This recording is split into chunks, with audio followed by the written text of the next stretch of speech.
Tafsir Al-Azhar karya Profesor Dr. Hamka. Mukaddimah Juzuk 6. Juzuk 6 dari Al-Quran yang mengandung ujung dari surah An-Nisa, iaitu dari ayat 148 sampai ayat terakhir 176, dan surah Al-Ma'idah dari ayat 1 sampai 82. Sebagaimana telah terurai sejak tentang kesalahan akidah agama Nasrani yang mengangkat Isa Al-Masih jadi Tuhan, atau sebahagian dari satu Tuhan, atau anak Tuhan. Diingatkan kepada ahli kitab agar mereka jangan terlalu berlebih-lebih dalam memahamkan agama. Sehingga akhirnya surah An-Nisa ini kita uraikan juga hasil penyelidikan tentang naskah tua yang didapat orang dalam gua di Laut Mati, yang hasil penyelidikan terhadapnya akan menyebabkan dogma-dogma kekristenan yang telah diputuskan dengan berkali-kali rapat atau sidang gereja atau yang dinamai konsili telah menjadi sangat tergoncang. Dunia Kristian menghadapi suatu dilema yang sukar, sehingga sampai sekarang hasil penyelidikan terhadap naskah itu terpaksa didiamkan. Sebab kalau mereka berpegang pada isi naskah tersebut, mereka wajib kembali pada akidah asli yang sederhana, yang tidak kemasukan pengaruh agama lain sebelum Kristian, padahal akidah yang telah diputuskan telah dijadikan pegangan selama hampir 2000 tahun. Pada ayat 157 ditegaskan akidah pokok Islam tentang Nabi Isa Al-Masih. Bahawa beliau adalah Rasulullah sebagai Nabi-Nabi dan Rasul-Rasul yang lain juga. Dan beliau bukan mati dibunuh, bukan mati disalib, tapi orang lainlah yang mengkhianatinya itu, yang telah diserupai oleh Allah dengan Isa Al-Masih pada kalibut senja, ketika hari mulai gelap gelita malam. Dan ayat 171 ditolak pula kepercayaan mereka bahawa Tuhan itu adalah tiga. Ditegaskan bahawa Allah itu Esa adanya dan tidak beranak. Penutup surah An-Nisa ialah penyempurnaan dari ayat 11 dan 12 tentang pembahagian faraid, iaitu harta pesaka setelah seorang meninggal dunia. Itulah ayat 176. Setelah itu barulah masuk mentafsir surah Al-Ma'idah, iaitu hidangan, iaitu surah kelima yang ayatnya 120 dan diturunkan di Madinah juga. Dalam surah ini, selain menambah penjelasan tentang kesalahan akidah orang Nasrani yang membina kepercayaan bahawa Tuhan itu adalah bertiga dalam satu dan bersatu dalam tiga, dan beberapa celaan terhadap orang Yahudi atau Bani Israel yang telah memungkiri janji-janji yang telah mereka ikat dengan Tuhan, adalah pula beberapa peraturan yang diaturkan khas buat masyarakat Islam yang sedang bertumbuh dan berkembang dan berpusat di Madinah itu. Surah Al-Ma'idah yang terkandung dalam juzuk 6 ini tidak pula lah sampai seluruh surah, hanyalah dari ayat 1 sampai ayat 82 dan ayat 83 sampai akhir surah, iaitu ayat 120, termasuk dalam juzuk 7. Dalam tertib turunnya surah disebutkan bahawa surah Al-Ma'idah diturunkan sesudah surah Al-Fat, iaitu surah kemenangan, surah 48. Dan surah Al-Fat itu diturunkan ialah di zaman perjanjian Hudaibiyah yang terkenal pada tahun ke-6. Namun setelah kita selidiki dengan seksama, tidaklah mungkin seluruh isi surah Al-Ma'idah diturunkan sudah Al-Fat atau tahun ke-6 Hijrah.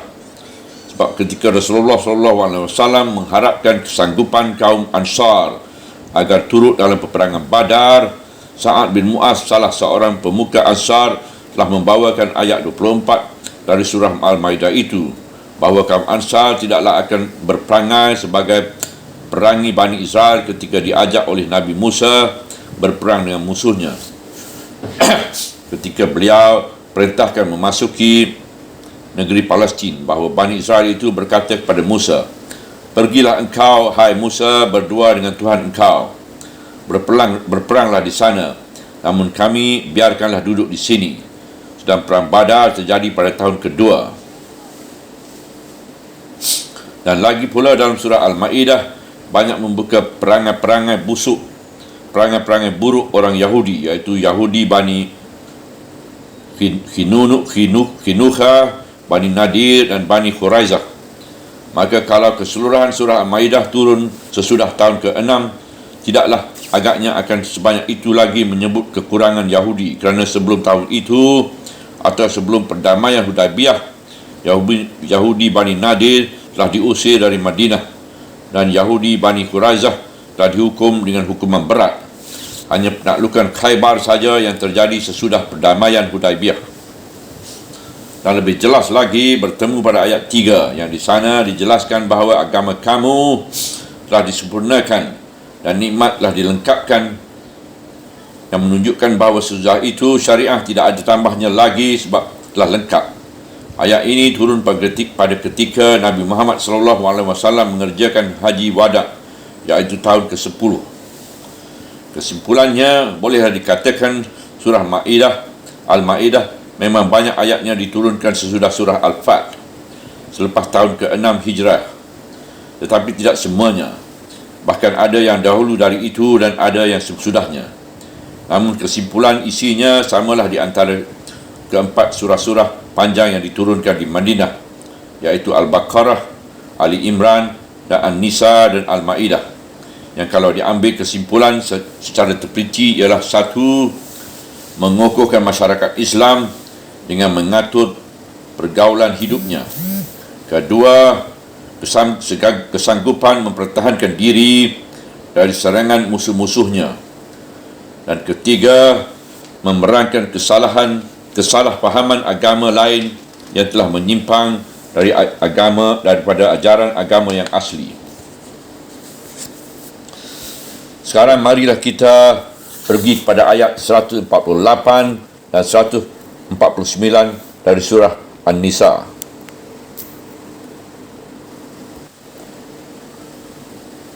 Bismillahirrahmanirrahim.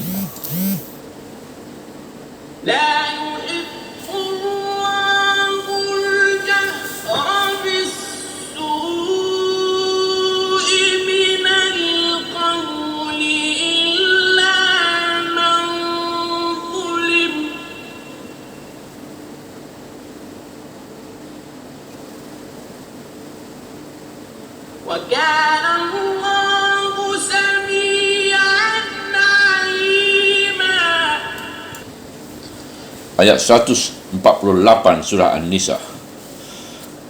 Allah tidaklah suka penyebaran perkataan-perkataan yang buruk kecuali orang yang teraniaya, dan adalah Allah itu mendengar lagi mengetahui.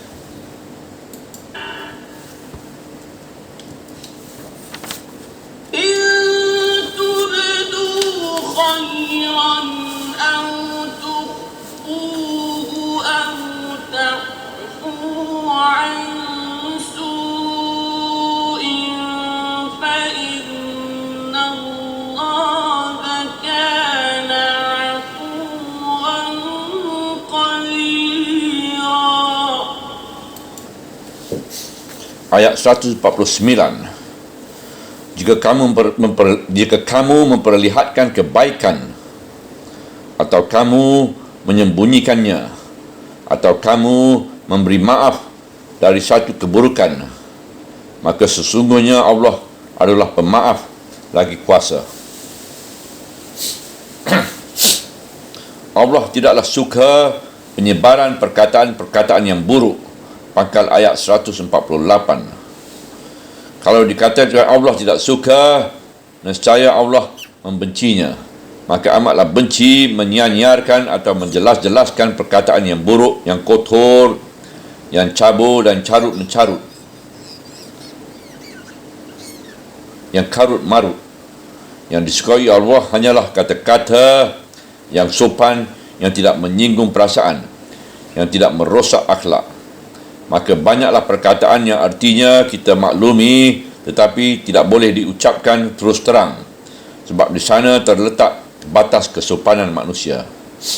Tuhan sendiri memilih kata dalam Al-Quran yang patut menjadi contoh bagi orang yang beriman.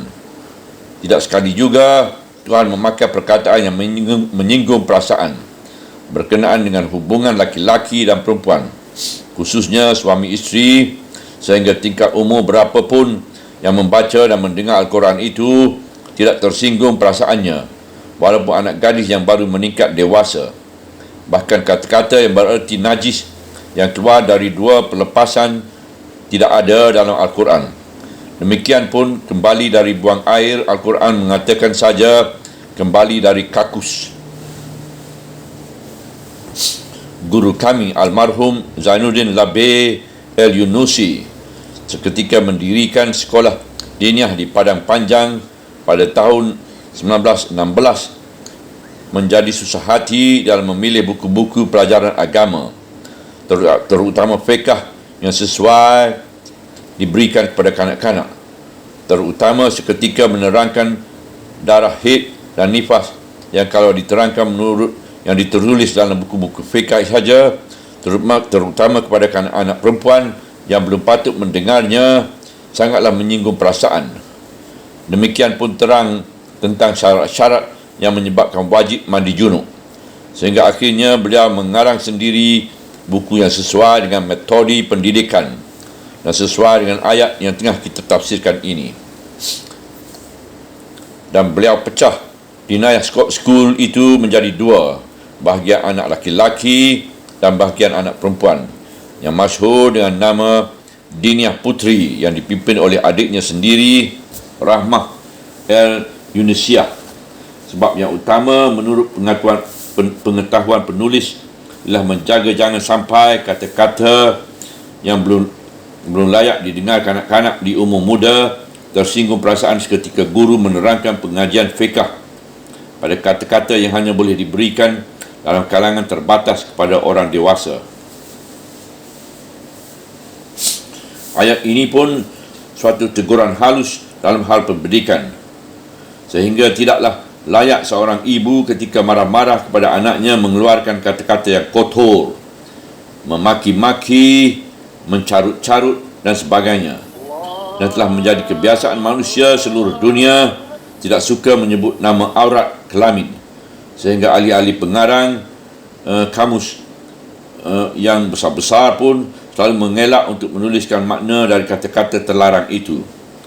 Kecuali orang yang teraniaya, hanya dibolehkan memakai kata-kata buruk bagi orang yang teraniaya untuk melepaskan dirinya dari penganiayaan sekadar perlu. Misalnya, dia dituduh orang melakukan perbuatan yang bukan asalahnya, lalu dia menghadap atau dihadapkan ke muka hakim buat memberikan keterangan yang sebenarnya bahawa yang bersalah ialah si Anu. Untuk menjelas duduknya perkara, kalau perlu-perlu yang memakai kata-kata yang kotor, di saat itulah baru dia dibolehkan. Inilah yang disebut dalam kaedah ahli usul, irtikabu akafid hararaini, melakukan nama yang ringan di antara dua mudarat yang harus dipilih, atau dalam bahasa barat dalima. Sesuai dengan ayat ini, alam negeri-negeri yang berkesopanan, jika perkara di muka hakim yang patut dirahsiakan selalu disidangkan dengan pintu tertutup. Tentu termasuklah dalam ayat ini segala penyiaran atau penyebaran untuk umum yang berupa berita surat khabar, reklame atau iklan yang membawa kesan buruk, membangkitkan rangsangan kepada yang melihat atau membaca. Dan adalah Allah itu mendengar lagi mengetahui. Ujung ayat 148.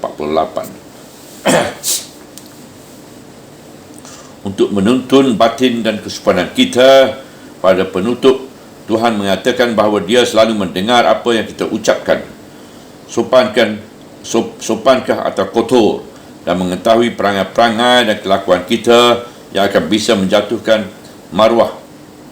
Kerana banyaknya kata kotor adalah alamat dari budi dan batin yang memulai kotor.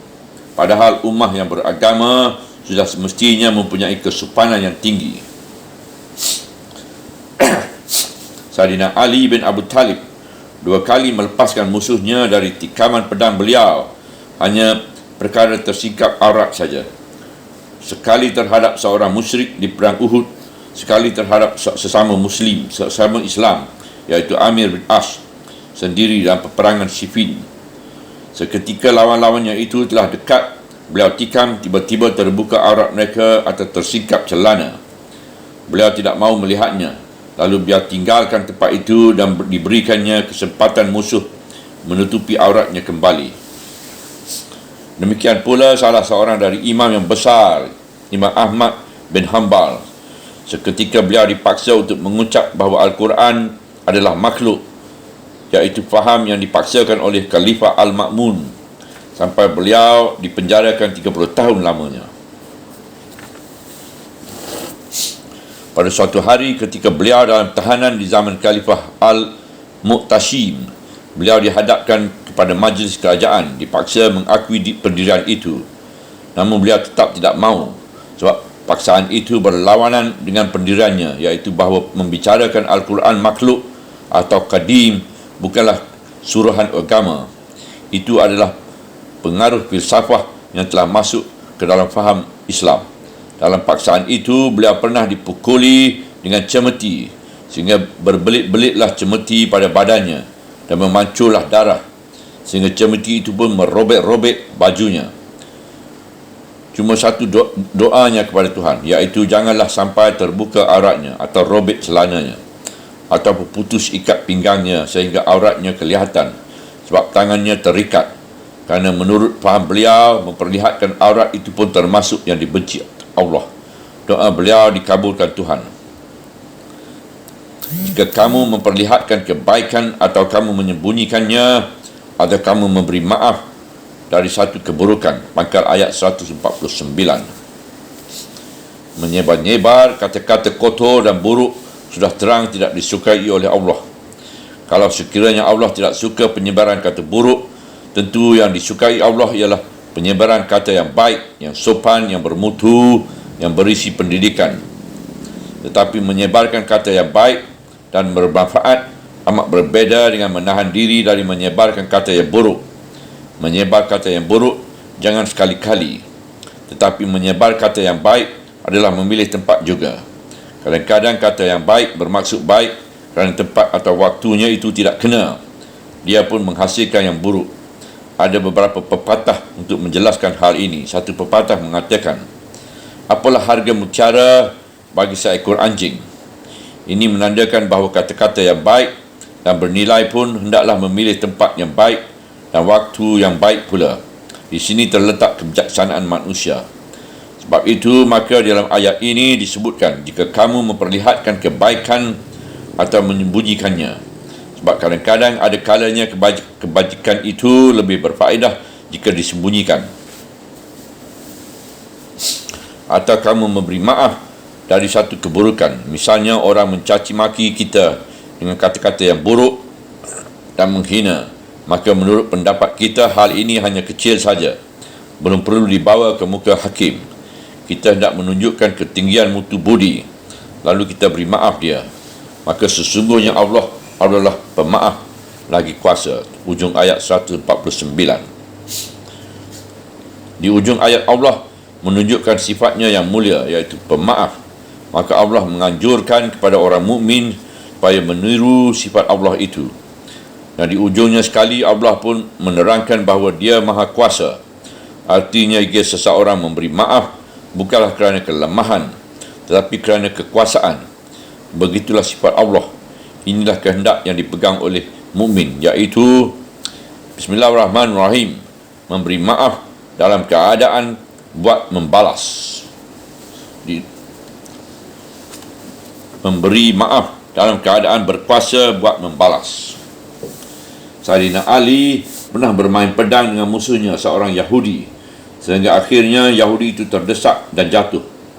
Sayyidina Ali telah duduk ke atas badannya, tinggal menikam atau memenggal kepalanya saja yang belum lagi,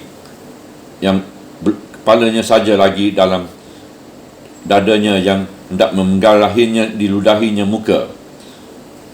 Tetapi setelah Sayyidina Ali duduk di atas dadanya dan hendak memenggal lehernya, diludahinya muka Sayyidina Ali sehingga basah. Astagfirullah. Beliau segera berdiri dan musuhnya itu ditinggalkannya. Lalu orang itu dengan heran bertanya, Mengapa tidak jadi engkau bunuh? Beliau menjawab, Aku hendak membunuh engkau adalah kerana urusan mempertahankan agama Allah. Tetapi setelah engkau ludahi mukaku, aku sangat marah. Sebab itu adalah menyinggung kemuliaan diriku. Maka kalau jadi engkau aku bunuh, bukan lagi aku melepaskan dendam Allah, tetapi melepaskan dendam diriku sendiri. Pada tiap-tiap waktu subuh, Khalifah Umar bin Abdul Aziz selalu datang lebih dahulu ke masjid buat berjamaah. Satu kali beliau melihat seorang tidur berdengkur dalam masjid. Lalu beliau bangunkan untuk mengambil wuduk dan berjamaah kerana agaknya tidurnya sangat enak. Dia marah kerana dibangunkan dan memaki orang yang membangunkannya. Majnun, katanya. Dengan senyum, beliau tinggalkan tempat itu dan berkata, Sudah sekian tahun usiaku, baru sekali ini orang menyebut namaku yang selama ini belum pernah kudengar. Orang itulah yang kemudiannya ketakutan setelah tahu bahawa yang dikatakan Majnun itu ialah khalifah sendiri. Adapun beliau telah dapat memenangi diri sendiri dengan meniru sifat Allah, iaitu pemaaf, padahal dia sedang berkuasa. Ayat yang kedua ini terletak di tengah-tengah di antara ayat-ayat teguran kepada kaum munafik dan ahli kitab yang di waktu itu dengan mudah mengucap kata-kata yang buruk secara berterang-terangan. Malahan ada Yahudi mengucapkan Assalamualaikum kepada Rasulullah, padahal Assalamualaikum artinya matilah. Assalamualaikum artinya matilah kamu. Ketika menjawabnya, Rasulullah tidak menyebut kembali kata-kata itu, misalnya Waalaikumsalam, Waalaikumsalam, melainkan beliau sambut saja dengan ucapan Waalaikum. Dan seketika isteri beliau Aisyah bertanya mengapa hanya begitu menjawab ucapan yang tidak senonoh itu. Beliau katakan bahawa orang yang beriman tidaklah keluar dari mulutnya kata-kata yang keji. Abu Hurairah meriwayatkan bahawa pada suatu hari Abu Bakar As-Siddiq duduk dekat Rasulullah SAW dalam satu majlis. Tiba-tiba datanglah seorang lalu orang itu melepaskan beberapa caci maki kepada Abu Bakar, dan Abu Bakar menjawab. Kelihatan muka Rasulullah berubah jadi marah, dan beliau terus berdiri meninggalkan majlis itu. Melihat Rasulullah berdiri, Abu Bakar pun berdiri mengikut beliau. Lalu dia bertanya, Orang itu memaki aku dan aku berdiam diri, sedang engkau tersenyum. Tapi kemudian setelah makiannya itu keterlaluan dan aku menangkisnya, engkau kelihatan marah dan engkau segera berdiri meninggalkan majlis. Kenapa begitu? Rasulullah menjawab, seketika engkau berdiam diri mendengar kata-kata orang itu, malaikat ada di sana dan dialah yang membalas makian orang itu. Itu sebabnya aku tersenyum. Tetapi setelah engkau mulai menjawab, syaitan telah masuk ke dalam majlis itu. Tentu saja aku tidak mahu duduk dalam satu majlis yang dihadiri oleh syaitan, wahai Abu Bakar. Dan kata beliau selanjutnya, adalah 3 macam hak yang engkau terima dari Allah. Tidaklah seorang hamba yang dianiayai orang dengan suatu penganiayaan lalu dia memberi maaf, melainkan pastilah Allah akan memuliakan hamba itu dan berjanji akan membelanya. Dan tidaklah seorang hamba membuka pintu pemberian pada Allah, melainkan Allah berjanji akan menambah untuknya lebih banyak.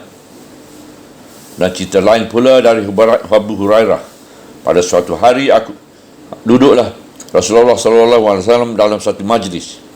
Tiba-tiba beliau pun tersenyum sehingga kelihatan 2 gigi saing beliau. Maka di antara hadirin ada yang bertanya, mengapa engkau tersenyum sendirian ya Rasulullah?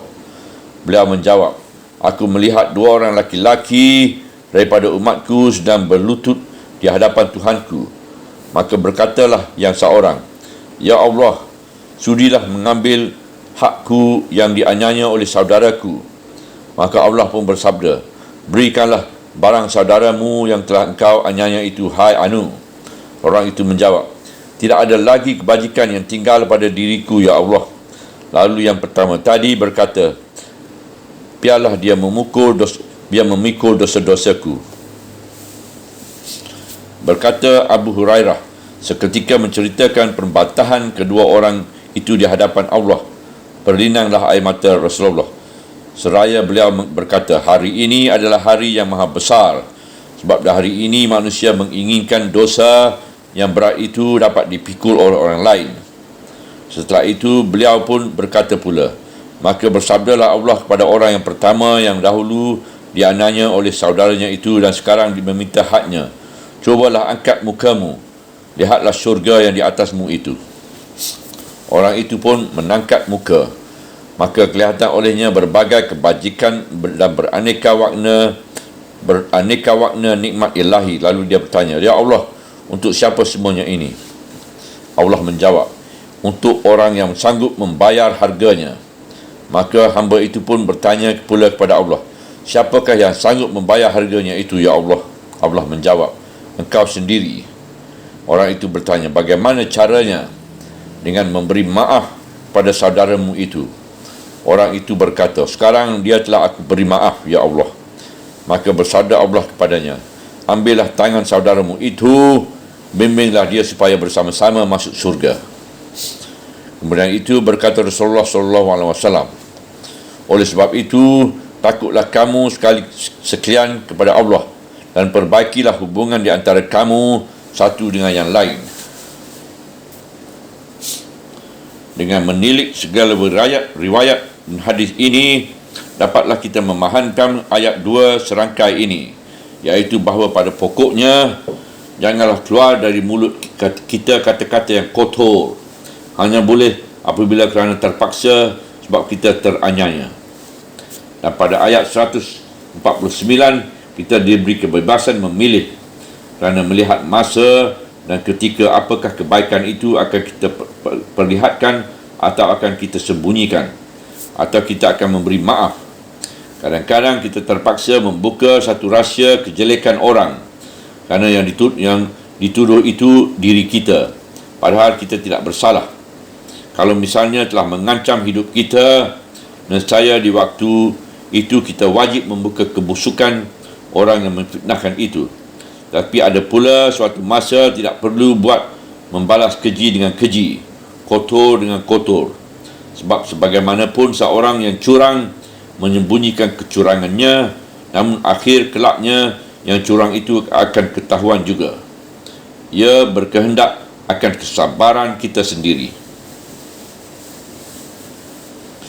Sebab itu ayat 149 ini Allah menyerahkan pada diri kita sendiri, apakah kita akan menyatakan kebaikan kita atau akan menyembunyikannya.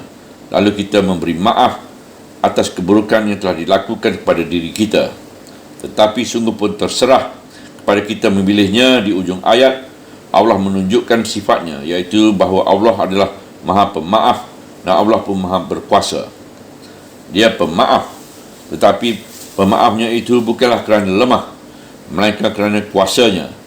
Sekarang terserah daripada kita sendiri akan membalaskah kita, kerana itu memang hak kita. Apatah lagi kita sanggup membalas, atau kita akan meniru sifat Allah, iaitu memberi maaf di samping kita mempunyai kesanggupan. Nescaya orang yang ingin mempertinggikan nilai jiwanya meniru sifat Allah akan memilih memberi maaf. Sebab itu buah dari ayat ini ialah menghasut kita supaya lebih banyak memberi maaf dan jangan suka menimbulkan kata-kata yang membawa kotor. Artinya jangan mengotori diri sendiri dengan mulut yang gatal. Maka dapatlah disimpulkan rangkaian kedua ayat ini, iaitu Allah tidak suka orang menyatakan dan membicarakan hal-hal yang kotor kecuali dia sedang teraniaya. Tetapi kalau seseorang yang teraniaya itu memberi maaf dan tidak mengeluh kerana penganiayaan serta menyerahkan saja segala urusan itu pada Allah yang Maha Bijaksana, maka sesungguhnya Allah pemaaf atas yang bersalah dan Maha Kuasa memberikan ganjaran yang setimpal pada orang yang suka menanyainya. Berkata Ar-Razi dalam tafsirnya, ketahuilah bahawa tali pengikat kebaikan itu betapapun banyak cabang-cabangnya, namun dia hanya tersimpul dalam dua hal. Pertama, bersikap ikhlas pada Allah dan berbudi baik terhadap sesama makhluk. Maka yang berhubungan dengan sesama makhluk itu terbagi dua pula. Pertama, menyampaikan manfaat pada mereka dan menghambat mudarat dari mereka. Pangkal ayat memperlihatkan kebajikan atau menyembunyikannya. Maksudnya ialah untuk menyampaikan yang manfaat kepada mereka, dan maksud ayat dan kamu memberi maaf atas suatu keburukan ialah menolak kemudaratan dari mereka. Dalam kedua kalimat inilah tersimpul segala macam kebaikan dalam kehidupan bermasyarakat ini dan segala amal yang berfaedah.